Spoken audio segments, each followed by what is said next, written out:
अतः प्रक्षामि संसिद्धिं योगिनाम परमं गुरु। आप बताइए क्या करना चाहिए मुझे। और जैसे ही गुरु के पास जाओगे तो विचार प्रकट हो जाएगा। कथा सुनाने लगे, जैसा कि कल देवहूति का प्रसंग हम सुन रहे थे, कपिल भगवान का।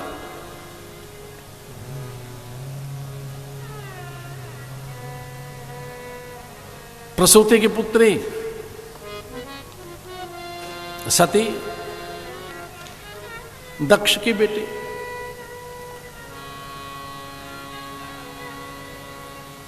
यज्ञ में उन्हें आमंत्रण नहीं दिया।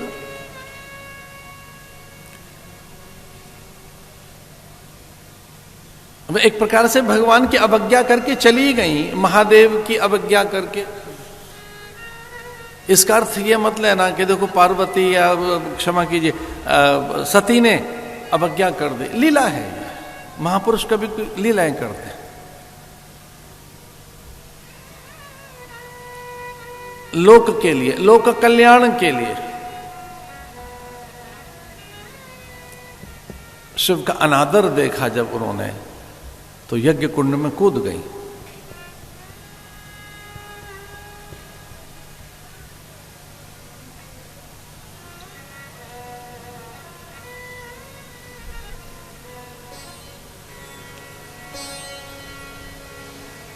लंबी कथा है।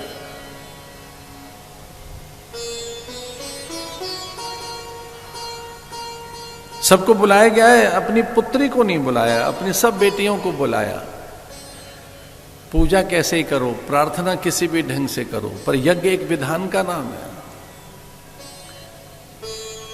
विधान से करिए, उसमें अपनों को बुलाइए। सहना भवतु सहनौ भुनक्तु सह वीर्यं करवावहै।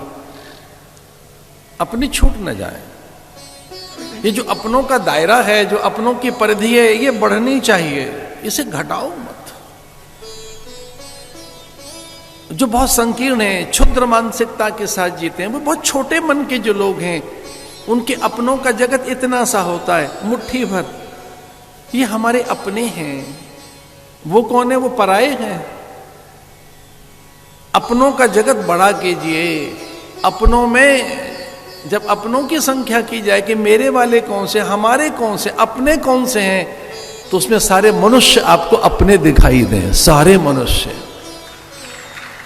सारे प्राणी, पशु पंछी, परिंदे, वनस्पतियां, झील जलाशय, नदियां, अपनों का संसार आकाश तक जाए। लोकाहा समस्ताहा सुखिनो भवन्तु।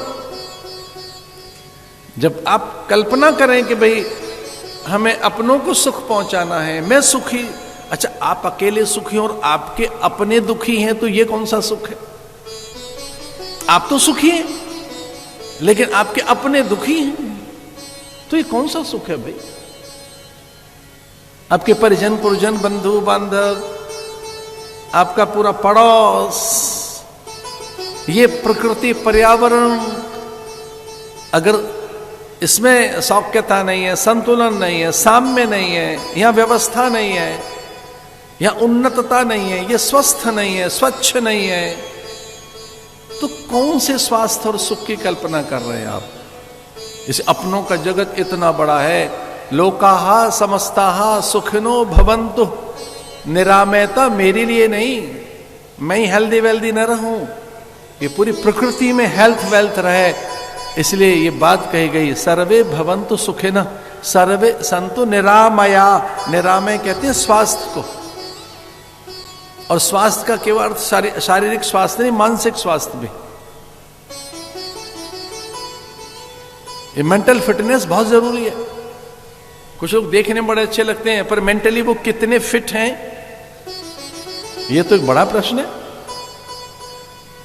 बड़ा प्रश्न है भैया।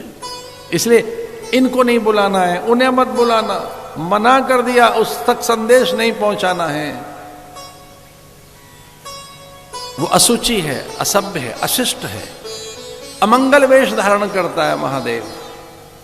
तो जो अमंगल वेश धारण करता है, श्मशान में रहता है, मुंड की माला धारण करता है, अरे देखो तो सही, चिता भस्म माथे से लगाता है, तो जो चिता भस्म माथे से लगाता हो, श्मशान में रहता हो, भूतों का सरदार हो, हमारे यज्ञ अपवित्र हो जाएगा।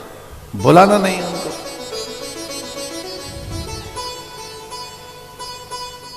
ये मेरी तो बेटी साध्वी जैसी थी, बिना बुलाए आ भी गई है, तो एक और बिठाइए इसे।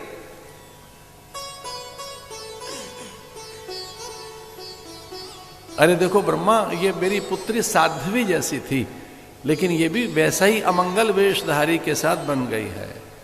दत्ताबत मया साध्वी, देखो तो सही ये मेरी बेटी। इतनी उपेक्षा हुई, बहनें मिलने के लिए आई, लेकिन पिता का कोप देकर पीछे हट गई। मां थोड़ा आगे बढ़ी, लेकिन मां भी पीछे हट गई।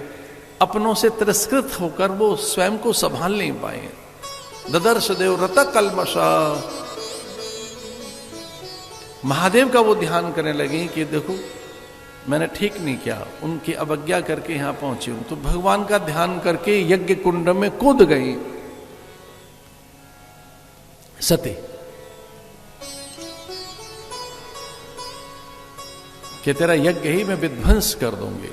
तो मेरे महादेव का अपमान कर रहा है। शिव पुराण में बड़ा सुंदर सा एक श्लोक आता है, महादेव महादेव महादेवेति यो वदेत।